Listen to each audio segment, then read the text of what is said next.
देखो, इंसान के जीवन में जो दुख होता है ना, एक तो दुख होता है कर्म की मार, जो समय के साथ धीरे धीरे धीरे भर जाता है। जैसे घाव जो होता है शरीर में, कहीं आपको चोट लगता है तो घाव हो जाता है, पस हो जाता है। धीरे धीरे होता क्या कि वहाँ नया टिश्यू ग्रो हो जाता है और वो ऑर्गन जो होता है हील हो जाता है।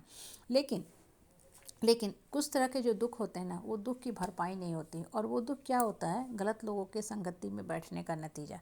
जब आप गलत लोगों के साथ बैठोगे ना, उनके हाँ में हाँ मिलाओगे, चापलूसी करोगे, चाटुकरी करोगे, तो होगा क्या कि आप हमेशा ही हमेशा दुख में ही रहोगे। और आपका ये लाइफ टाइम के साथ साथ अगला जो लाइफ टाइम शुरू होने वाला है ना, वो भी full of destiny of pain ही होने वाला है। इसलिए कभी भी ना गलत लोगों का साथ मत दिया करो। होता क्या है कि इंसान के अंदर ना कहीं ये अंदर से कुंठा की भावना घर किए रहती है कि अरे हम इन लोगों को साथ नहीं देंगे, इनके साथ उठेंगे बैठेंगे नहीं, इनके हाँ में हाँ नहीं करेंगे तो मेरा फिर अस्तित्व ही खत्म हो जाएगा।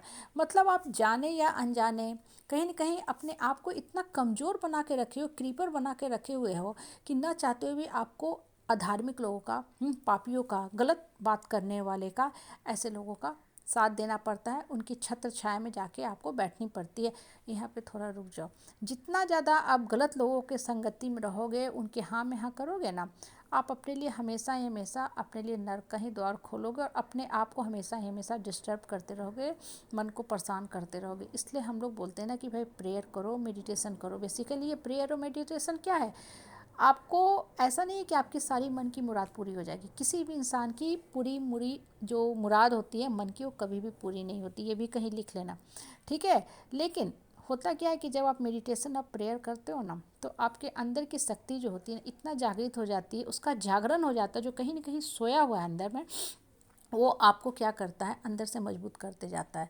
तो जब आप मजबूत होते जाओगे ना, तो जो सत्य है उसके पथ पे जीना सीख जाओगे और गलत लोगों से खुद पे खुद दूर होने लगोगे कि नहीं, एनफ इज एनफ। अभी तक हम आप लोगों का सब बात बर्दाश्त कर रहे थे, सह रहे थे, मानसिक टॉर्चर भी इतने दिनों से झेल रहे थे, झेलते झेलते झेलते आज मेरी मानसिक स्थिति ऐसी हो गई कि हम खुद को ही भूल गए कि हम कौन हैं।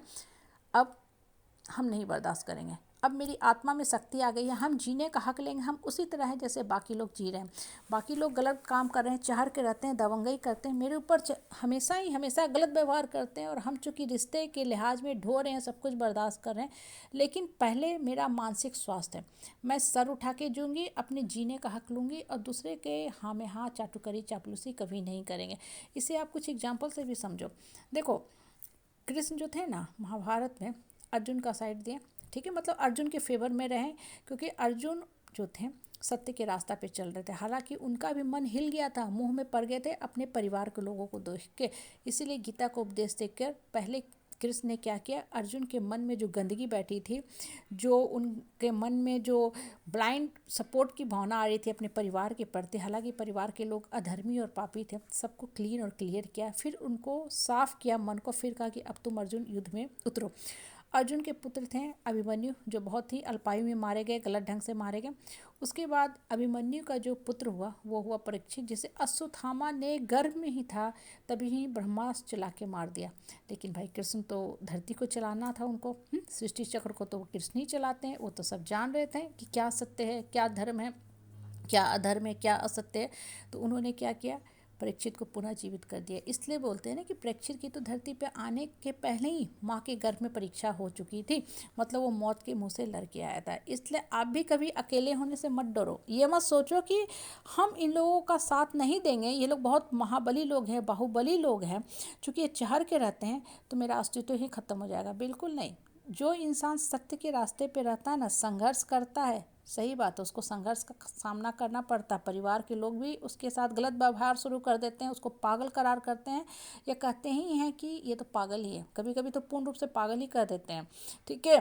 तो बिल्कुल आप रो मत, सर मत पीटो, बस भगवान पे विश्वास करो। ये मान लो कि अब भगवान आने ही वाले हैं।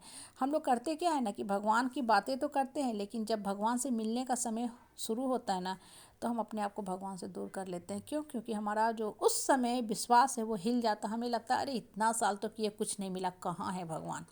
बिल्कुल नहीं, भगवान बस आ चले। इसलिए अब आपका मन के अंदर से इतनी शक्ति निकल रही है, जो शक्ति है ना आपके अंदर से निकल रही, यही भगवान के होने का एक्चुअल प्रूफ है। इसलिए इस शक्ति को पहचानो। फोटो की पूजा मत करो, कोई दिक्कत नहीं है, छोड़ दो फोटो को, लेकिन अपने अंदर की शक्ति को पहचानो। आपके अंदर बैठे कृष्ण आपको मोटिवेट कर रहे हैं, कृष्ण आपको जगा रहे हैं जीवन को पहचानो।